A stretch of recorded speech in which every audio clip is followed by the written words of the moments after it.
Good morning to all of you. We have finished this great text, in my opinion, by Hume. Great for its subtle arguments and, of course, for the lovely way that Hume brings about irony and so on. So we move now to the first text we're going to read by Rousseau. This is a text from the social contract. The social contract, just as Rousseau, are very important in not only the history of the West, if you like, of the thought of the West, but in the whole of the history of politics, of man, of anthropology, if you like, because he also wrote on that, Rousseau, and on the question of the critique of the Enlightenment, and many issues. Rousseau is really an encyclopedia, and of course his thoughts also on education, of which the book, the Emile, is the best example. Emile, that we have an excerpt with after the social contract.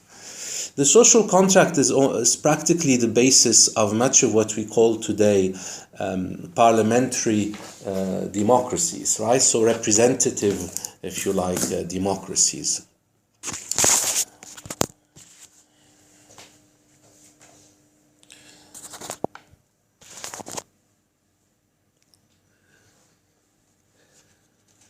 In the social contract, Rousseau basically delineates how a government is to be ruled, how government, is to rule, how a society is to be ruled, and he opposes Hobbes, whom we did not consider this semester. He opposes Hobbes by saying very basically, and I'll stop here because this is not especially our concern, I'm just putting a framework for the social contract, by saying that a nation, or if you like, more like a people, under a contract, under a social contract, they are to follow the legislation of the sovereign. Now, the sovereign in Rousseau is different than in Hobbes. Rousseau says the sovereign does not mean the king, be it an absolute monarch or just any kind of king or prince. It's not an oligarchy, so a number of people that are together ruling. It's not, of course, an aristocracy, an inherited aristocracy that's ruling over the people. What is very important in Rousseau, and that is still with us today, is that he says the sovereign, yes, we are to follow the legislation of the sovereign, but let's be very precise, the sovereign is the people. Okay? So it is the people who are sovereign. This is also the case in Lebanon. It's the people who are sovereign. This is why I say to you, we are in the heritage of Rousseau, all of us. You know that a lot of our constitution is based on much of what the French had as a constitution. Now, the social contract, a contract that is the foundation of a country, the foundation of a relationship in society, of a society then, of people coming to live together under one rule. This is what we call very simply constitution, right? So the Lebanese constitution, in a way, is our social contract together. But it's foundational in this case, right? It's what founds Lebanon. The foundation of Lebanon, never forget, is our constitution, is the contract we have, the people have among each other. And in that contract, once again, the constitution, our constitution, for example, in Lebanon, just as elsewhere, in any now representative democracies, the constitution is the constitution of the people, and for the preservation of the people, for the preservation of the freedom of each. Rousseau says, and this is again famous, my freedom stops there where the freedom of the other begins, right? My freedom stops, if you like, where the freedom of the other begins. So we have a legislative, that is the parliament, that then promulgates the laws. This parliament, of course, is the result of the constitution that calls for a parliament. Now, of course, there is no direct democracy as we had in Athens and so on. We have, of course, deputies. It means somebody who represents us, representatives. So in parliament, we have people who represent us and then who vote laws. And after that, there is, of course, a government that executes these laws, that applies them. The government is made of, as you know, there's president, there's ministers. The word minister means servant. Don't forget that a minister means he's your servant, al-wazir. And so on. So this is, I just want you to see the framework of the social contract. So it's a people that come together, they have a constitution, and they live under this constitution. Okay. Now, within that social contract, within that life together in this society, Rousseau calls for something new for him called the civil religion. So not a Christian religion, not a Muslim religion, not a Buddhist religion, not a Jewish, not a civil religion that has to do with the civil situation. Civil is a word that comes from the Latin cive, or cive if we're speaking in older Latin, which means city. And from this we have, of course, the word civilization. Civilization means, of course, literally the building of cities, when you start to assemble in cities. So cive. So the civil religion, it's about how citizens, then let's be precise, live together. So how we under a constitution live together under a religion. So this living together has a religion, a civil religion, or if it doesn't have, for Rousseau there should be a civil religion. So he's going to go through different observations on the history of different countries, kingdoms, and speak of religion and how it was disconnected from the state. This is what we look at. And then he will call for a specific kind of religion that he calls the civil religion.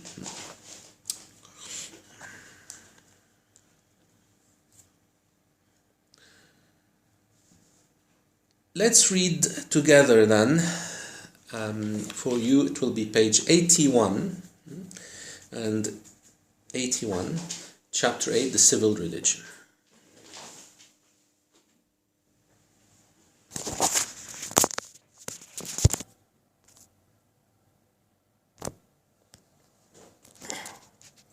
Originally, let's read. I will be skipping a lot. We'll read what's essential. Originally, men had no kings except their gods, and no government except theocracy. Their argument was the same as Caligula's, and in those days it was correct. Ideas and sentiments must go through a long period of development before men can bring themselves to accept one of their own kind as king and flatter themselves that they will benefit from it. Simply from the fact that God was put at the head of every civil society, it followed that there was the same number of gods as of nations. Two nations foreign to each other and almost always enemies could not keep the same master for long. Two armies opposing each other in battle cannot obey the same leader. Thus the division between nations gave rise to polytheism and subsequently to theological and political intolerance, which are the same in nature, as I shall explain later. Okay. I always read everything at the beginning. So, first few comments on this. For Rousseau, the original governments are all theocracies.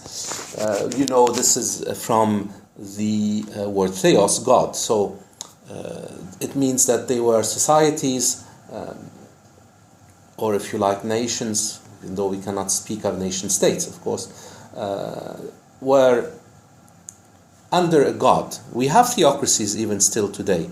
One of the most famous theocracy is, of course, Iran. Iran is officially a theocracy, right? The whole country is under a constitution based on the words of God, and so on and so forth. So, for Rousseau, then, theocracies were the beginning. And each nation, of course, then had its god. And because we fight all the time, each nation cannot have the god of another nation. Anyways, what we need to retain from this is that because of these differences in gods, because of these theocracies ruled by different gods, we had war, we had jealousy, we had enemies, and we had, of course, intolerance. Because if you don't believe in my God, I don't believe in your God, I cannot tolerate you in my nation as believing in the God other than mine, and in a political system other than mine, which is almost the same for Rousseau, because at this time, once again, these countries, if we can call them such, these societies, were theocracies. Okay? So any war that happened was also a theological war. Again, we can see Iran as doing that today. As an example, whether this is good or bad, this is not our question here. I'm just giving an example of a theocracy. Okay.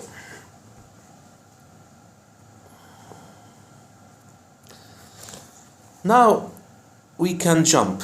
Go to page 82 with me and paragraph 2, which starts with every religion. Every religion then was exclusively tied to the laws of the state which prescribed it, right? The state and religion, if you like, were together because the God is the ruler. The God is the inspiration of what the laws would be in a nation. So every religion then was exclusively tied to the laws of the state which prescribed it. There was no other method of converting a nation except to subjugate it, and conquerors were the only missionaries. The law of the conquered being to change their mode of worship, victory was required before any change could be spoken of. Far from men fighting for their gods, it was their gods, as in Homer, who fought for them. Everyone asked his god for victory and paid for it with a new shrine.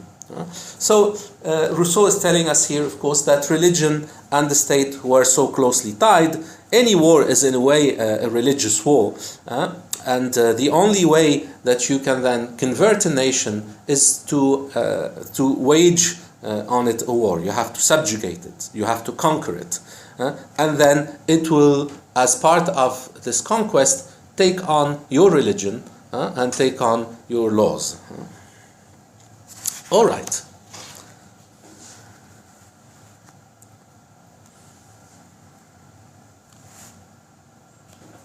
Then we have, of course, the Roman Empire. We go to page 83.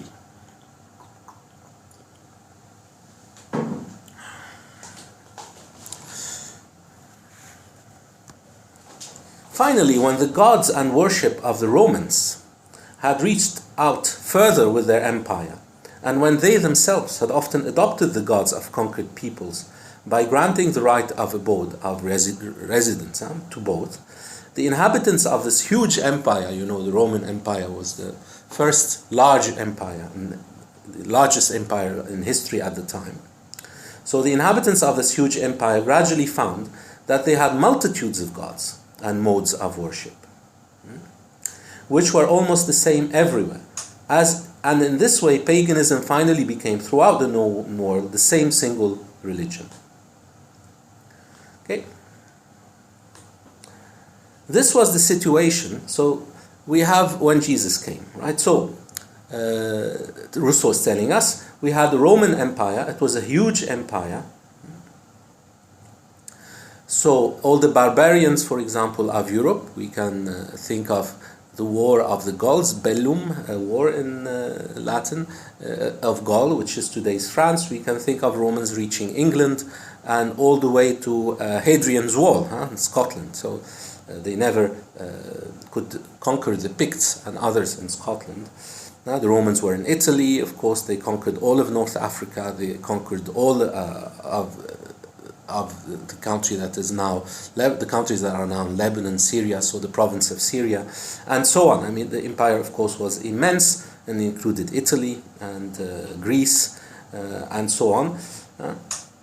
And they all had a multitude of gods. There were many gods, but they are similar, at least, which all were almost the same everywhere, right? So the inhabitants of the Jewish empire gradually found that they had multitudes of gods and modes of worship, which were almost the same everywhere. They started to spread. People wherever they inhabited were allowed to have their own gods, and then there was the god connected to Rome. Okay. So this was the situation when Jesus came. Let's continue.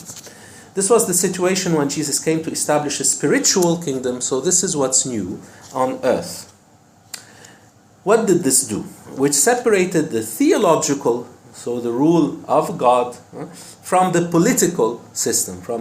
So separation of theology and politics. Right? You know the famous saying of Jesus, of course, give to Caesar what is Caesar's and give back to God what is God's. So we separated the theological from the political system, putting an end to the unity of the state. So the state is no longer one. It's no longer the God and the ruler are one. It's no longer with a constitution that is also the theological constitution. So we separated the theological from the political, putting an end to the unity of the state. Okay? And causing the internal divisions, which have never ceased, have never stopped to trouble the Christian nations. Do I follow the church? Do I follow the king? But the pagan mind could not grasp the new idea of a kingdom of the other world. And I read the last sentence of this paragraph. In this lay the cause of the persecution of pagans. So the pagans, Wathaniyun, could not understand this, because for them the God was the head of the nation, and any kind of law you follow and any kind of political decision it has to have this as a backing. There is no separation between the theological and political in their heads. And this, with Christianity, came about, this division. Rousseau continues, it happened as the pagans had feared. Then everything took on a new look. The humble Christians changed their tone, and soon the supposed kingdom of the other world was seen in this one to have become, under a visible ruler, the most violent despotism. Okay. So what happened, Rousseau is saying, is that when the Christian religion became a religion of the state, and I can tell you this happens under Constantine, it becomes the official religion of the state, then of course the Christians change their tone. It's no longer humility, it's conquest in some way. It's, if you are not Christian, you are persecuted, and this happened, of course. I continue. Nonetheless, since there has always been a civil ruler and civil laws, the consequence of his doubling of powers has been a perpetual conflict of jurisdictions, which has made it impossible for there to be any sound polity in Christian states. And no one has ever been able to say whether obedience was due to monarch or priest. So the problem of this separation state, in fact, you have the priesthood, so you have a whole structure, which ends up today in, of course, the Pope, that says you have to follow the law of God, and you have another one that says you have to follow the law of Caesar. Or in other words, you have to follow the law of the king. So there is this division. And people were lost. Should we obey the church, in other words, which became an institution, a highly hierarchical institution, which of course didn't exist in Jesus' time? Or should I follow this institution and its laws and what it tells me to do? Or should I follow what the king or prince or whatever is the ruler is telling me to do? When especially this is a problem, of course, when they enter into conflict. I remind you that it's not Jesus who built the organized hierarchical church. This is, at least in the Catholic side, for example, it's the work of Paul. And also on the Orthodox side, it's the work of St. Paul. The church as we know it today. This is how it started. So it became a highly, little by little, when it was taken on by the state, when it was considered to be the religion, there was then a whole hierarchy of priests and archbishops and bishops, everything we know today. Do we follow what this hierarchy tells us, or do we follow what the king or monarch, whatever he is, tells us? So this brought a problem. Okay.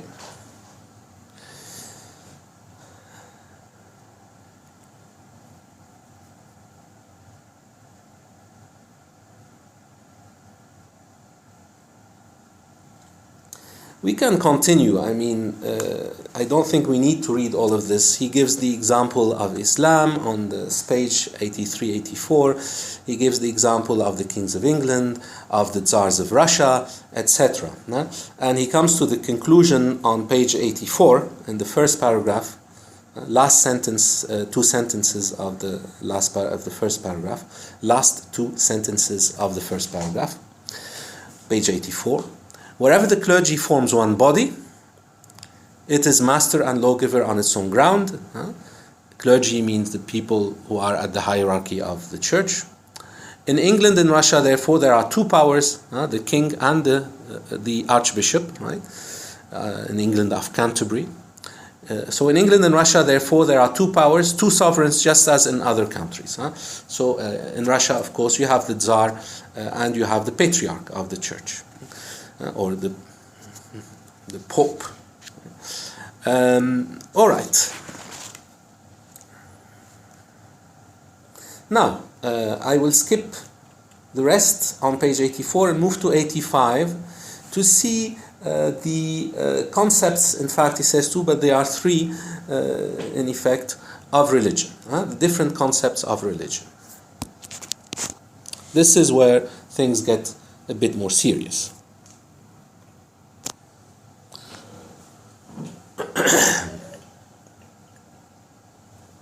Paragraph 2, page 85.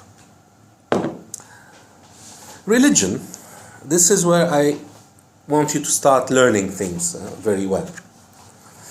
Religion considered in relation to society, which can be either society in general or a particular society, may also be divided into two kinds. Okay? Namely, the religion of the man. Please underline. Religion of the man. Very likely question on the exam. Namely, the religion of the man and that of the citizen. Right? So, two. Of the man and of the citizen. And we have to see what this is. The one, which means the religion of the man, with no temple, no altar, no ritual. So there is no church, there is no mosque, etc. Right?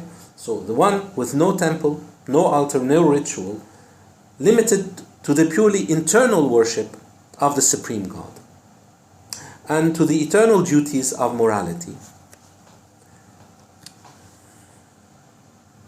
is the simple and pure religion of the gospel, true theism, or what may be called natural divine law. The other, that of the citizen, within the boundaries of a single country, gives it its gods, its own protectors and guardians. This religion has its dogmas, its rites, its visible form of worship, ordained by law. It regards everything apart from the one nation which follows it as faithless, alien, and barbarian. For it, the duties and rights of man do not extend outside its temples. Such were all the religions of the earliest nations, and to them we may give the name of divine civil or divine positive law.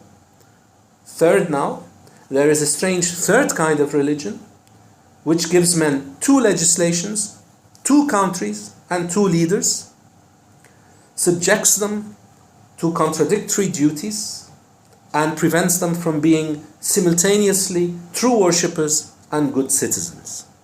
Such is the religion of the Lamas of Tibet and the religion of the Japanese, such as the Christianity of Rome, Catholicism. This kind may be called the religion of the priest. The kind of law that results is an unsociable mixture which has no name. Okay? So Rousseau is dividing here. Once again, please, this is here this paragraph and the next few paragraphs are the essential ones for today. Rousseau is dividing here religion into three kinds in the end. Without yet telling us what's good and bad, we will see afterwards what's good and bad for him. So first then we have the religion of the man. Why does he use de l'homme in English, in French? Huh? We could almost say of man. Huh? La religion de l'homme. Why is he saying that? Because he's taking the word man as a universal, right? We're not saying man as living in a city, or man as French, or man as Lebanese, or man as a political worker, man as something. No, it's man. So it applies to everyone in some ways. Right? It doesn't want to be specific, it wants to be universal, in other words. So the religion of man, it has what? Or the religion of the man. It says that there is one God, He's the supreme God. And there is, because of that, eternal, not just for 5 minutes or 500 years or 1,000 years, but eternally, duties of morality. Okay? So there are eternal duties of morality. We will see later where they are. And there is the one God. Okay? So let's repeat here. Let's rather see what Rousseau is really saying. There's no temple here. There's no ritual. You don't have to fast on certain days. You don't have to go and serve at the altar, mazbah. You don't have to go every Sunday or Friday or whatever to an instituted building. Okay?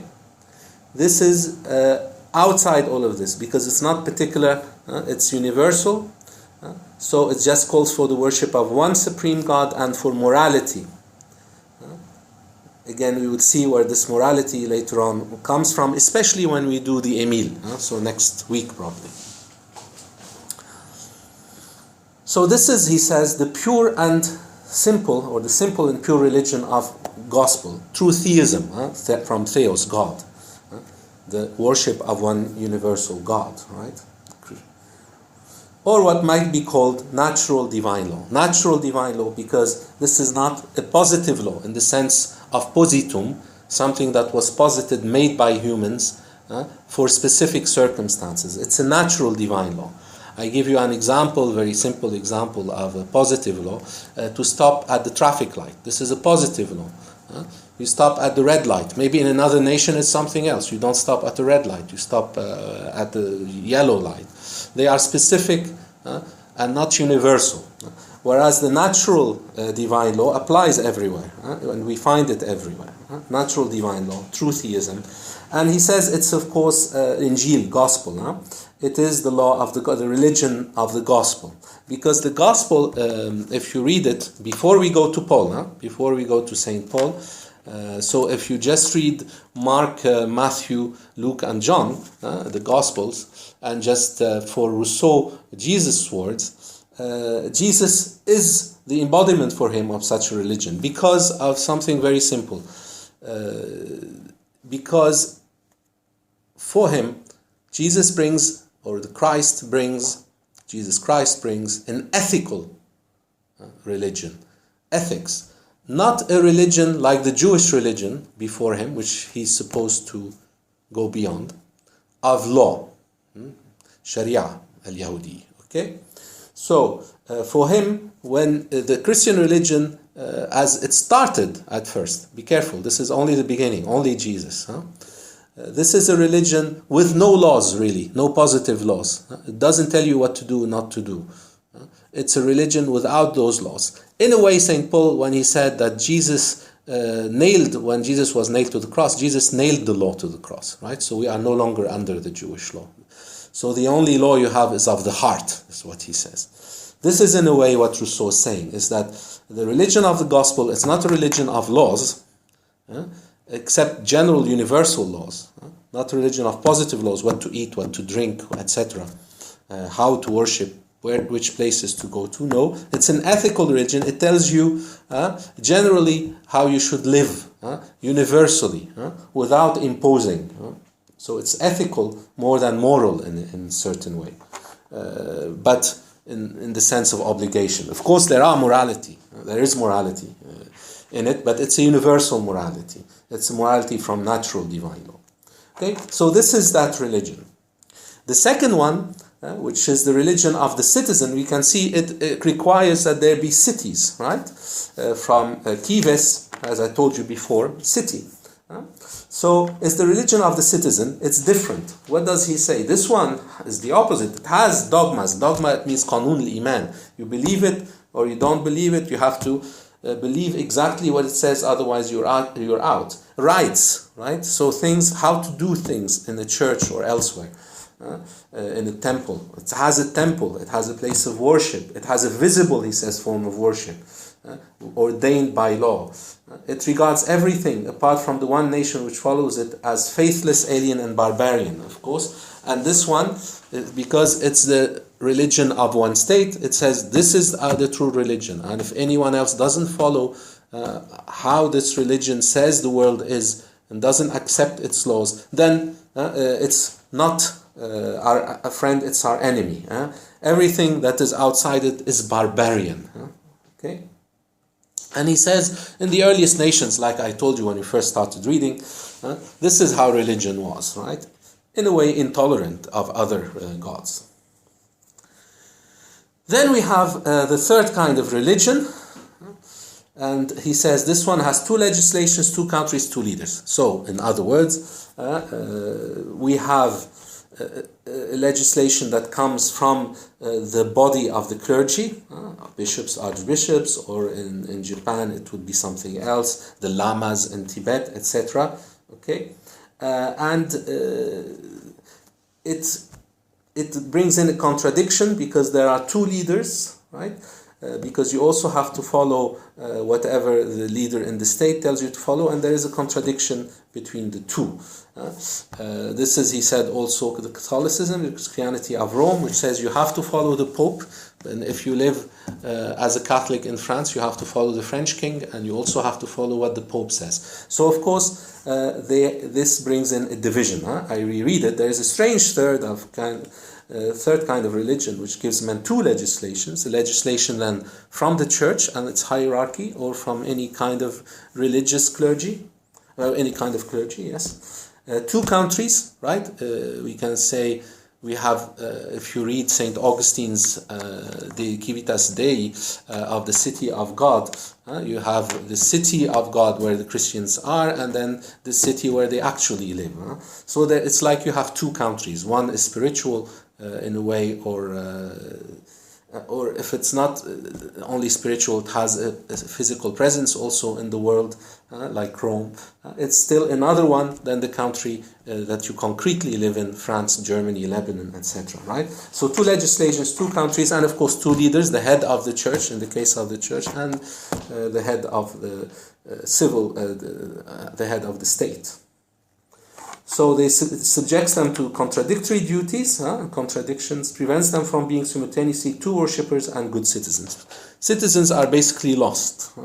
If I follow the religion, I'm not a good citizen. If I follow only what the legislation of the country says, I'm in trouble because some of it contradicts my religion. So people are never good worshippers or good citizens. Okay. All right, so these are the three kinds that interest Rousseau, and he reduces actually all religions to this, to these three concepts of religion. Now his judgment.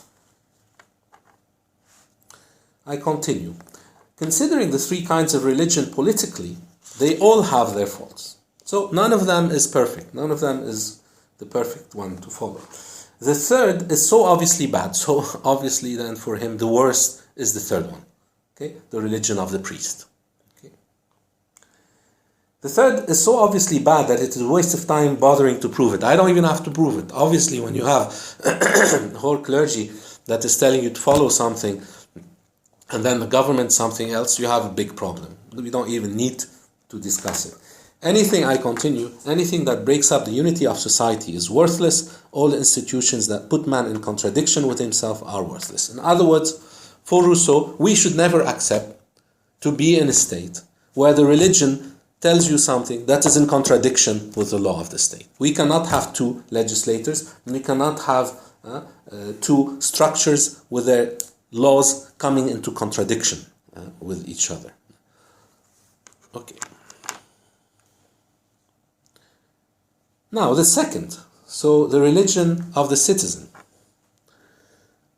Page 86, of course. The second is good, so there's something good about it. The third, there's nothing good about it. The second is good in that it combines divine worship with the love of law, right? Because here, the God is the God of the state, and we defend the state, and when we defend the state, we are defending this God, and when we are obeying the laws of the state, we are obeying the laws of God. So the second is good in that it combines divine worship of its God, with the love of law, the law of the country. And by making the citizens' country the object of their worship, teaches them that to serve the state is to serve, of course, God, is to serve its guardian deity. It is a kind of theocracy. Okay? So there is something good about this, the theocracies. Is that when you serve the state, you are actually serving the God, so you don't have this contradiction that you have in the third kind of religion. But there's something bad about it. So let's see. Next paragraph. But it is bad in that, founded as it is on error and lies, it deceives men, making them credulous and superstitious, and drowns the true worship of the divinity in empty ceremonials. It is bad also when it becomes exclusive and tyrannical, making its people bloodthirsty and intolerant. Okay? So this is why it can be bad. It is based on error and lies, because of course there are many errors it brings in, particularly when it says that their God is the only true God, without any proof of that. When it says you have to not tolerate any other opinions on the divine, and so on and so forth. When it leads to saying my state is the best state, my country is the best country, and so on. So it's based on such lies, it deceives men, and they become little by little credulous. It means gullible. They believe very quickly anything that the nation tells them. They're not open-minded at all, and they're incapable. They become limited in their thinking. And of course superstitious. They start to believe if you touch the statue of the god, something will happen to you. If you go and worship another god, you will have bad things happen to you, and so on and so forth. And it drowns the true worship of God in empty ceremonial, right? Too much ritual without any deeper meaning. And of course, it can become exclusive, I'm the only true one, it usually does, and tyrannical, and people become intolerant of others, and if you're intolerant, this leads to war. So this is the bad thing about this religion of the citizen. So now we go to the first one. There remains then the religion of man, or Christianity. Now be careful, he tells us again, I'm reading, there remains then the religion of man, or Christianity, but be careful, not the Christianity of today, not the one that has a clergy, a church that is highly hierarchical. So not the Christianity of today, but like I told you, of Jesus, of the Gospels, which is entirely different. In this religion, true, sacred and holy religion, men, the children of the same God, all acknowledge each other as brothers, and the society in which they are united is not dissolved even in death. Okay, so for him then there is the religion of man is the original Christianity, where everybody sees the other as his brother, so there's something universal. It's not exclusive like the second type of religion. We are all the children of God for this religion, and we are all united in one society until our death. Now, what's negative about this? It seems so good.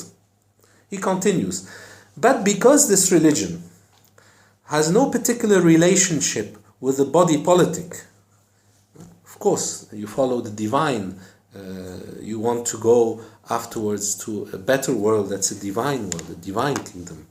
So, but because this religion has no particular relationship with the body politic, it does not add to the strength of the laws, okay?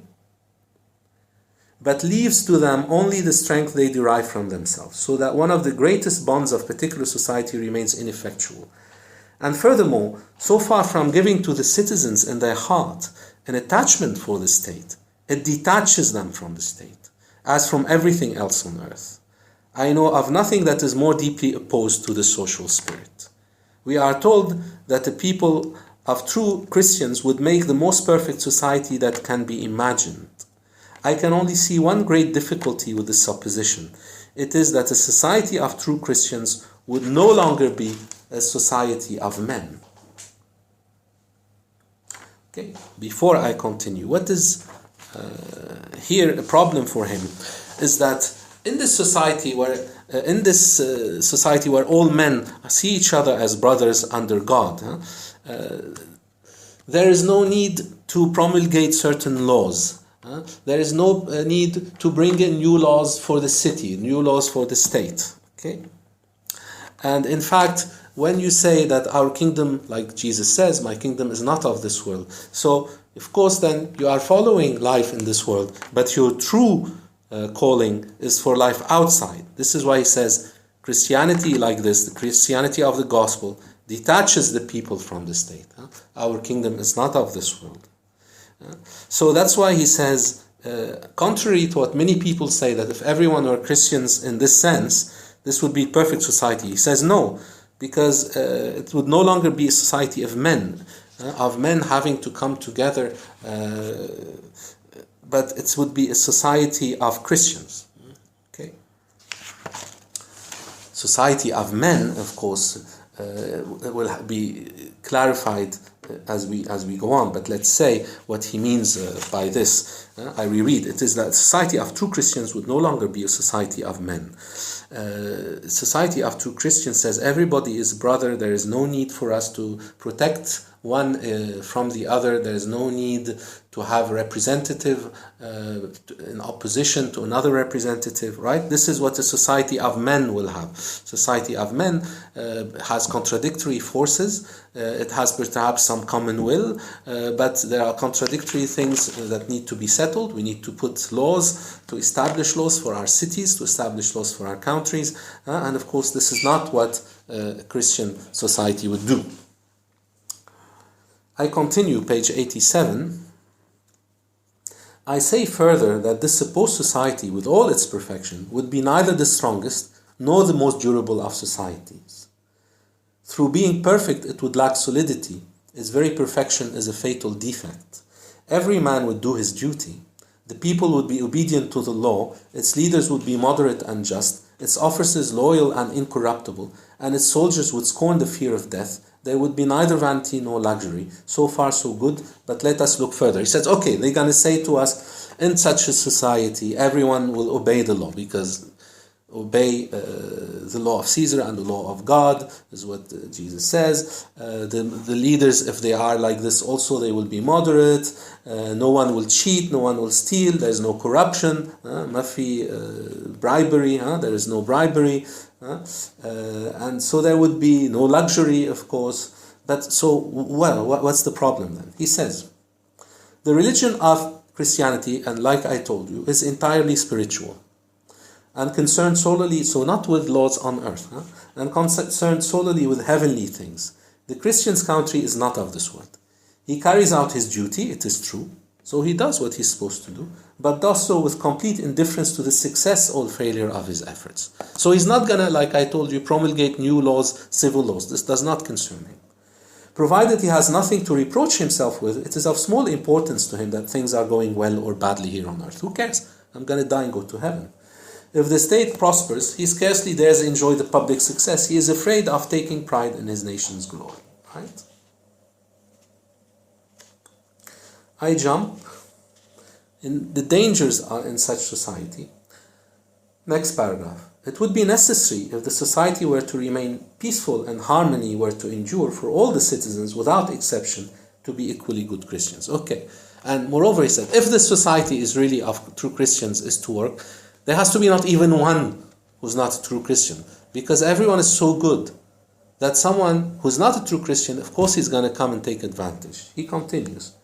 But if by bad fortune there were a single ambitious man among them, or a single hypocrite, a Catiline, for example, or a Cromwell from the English Republic, who was a horrible man, very ambitious, such a man would undoubtedly get the better of his pious compatriots. It means conquer his pious believers, compatriots. Christian charity does not easily allow us to think badly of our neighbor. As soon as he discovers by some ruse the art of imposing on them and acquires some share of public authority, you have a man invested with dignity. And it is God's will that he should be respected, right? Give to Caesar what is Caesar's. Soon you have a man with power, and God's will is that he should be obeyed. So he says this is the problem. We cannot just say we should only have a religion like the Christian religion, like the religion of the gospel, however good it seems. Because everyone then is good. Let's be even simple in simple terms of everyday. Everyone would be nice, right? No one would think that anyone's bad. We are all nice, and even if somebody's bad, you have to turn the other cheek, right? So you have to always be a good person, and then you are rewarded in heaven if you are not rewarded here. So in this case, if we have one man who's not like this, who's very ambitious, who wants to rule, who wants to have power over others, they will let him so easily do it. And little by little, he will become a tyrant. He will impose his laws. He will become maybe an absolute monarch.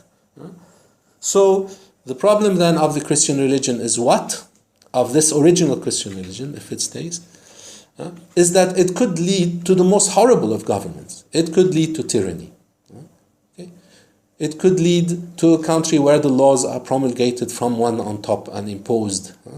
It could lead to the sovereign not being the people. Okay? This is the problem. So we cannot have a nation of only people who are only Christian citizens in the sense of the gospel. Let's even look more. There's more problems with it. Page 88. Suppose there is war against another country. Okay. The citizens march gladly into battle. To none of them does it occur to run away. They do their duty, but without any ardor for victory, they are better at dying than conquering. What is he saying? Again, if you are a Christian in the sense of the gospel, your kingdom is not of this world. Okay? So, of course, your religion also says you have to obey Caesar. So you obey. So you obey the ruler. You go to battle because it's your duty. You are told you have to obey. But you don't really want to win. You don't care. You're just obeying. They told you to go to the army, so you go. You don't give any ardor, any much of your power, much courage even. No, you don't care if you win or you lose, because you're going to inherit the kingdom of heaven. That's all you want. So you don't have this jealousy for the state. In other words, today we would say you are not patriotic. You cannot really be patriotic. Okay? You will not really die for your country in this case. You are not dying for your country. You are dying because God said you have to obey the law of the country. So in the end, you always are dying for God. You are dying for the kingdom that is not of this world. Okay, and so you don't have the ardor, the vigor, the energy of someone who is not like you, who is a true patriot. He will die not for God in this case, but for the state. Okay.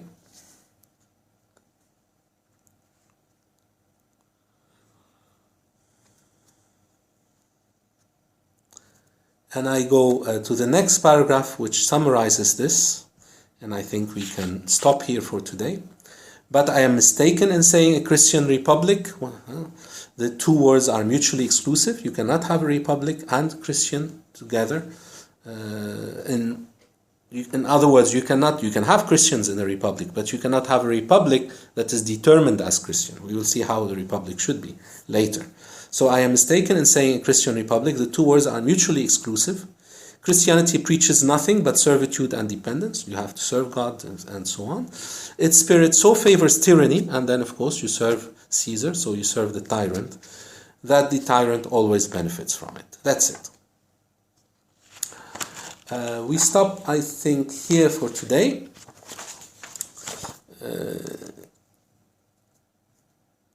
And next time we will finish.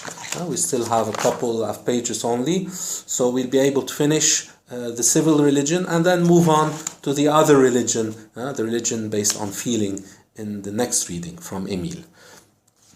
Meanwhile, I wish you a good week, and I will speak to you again then on Thursday. You have this time no homework.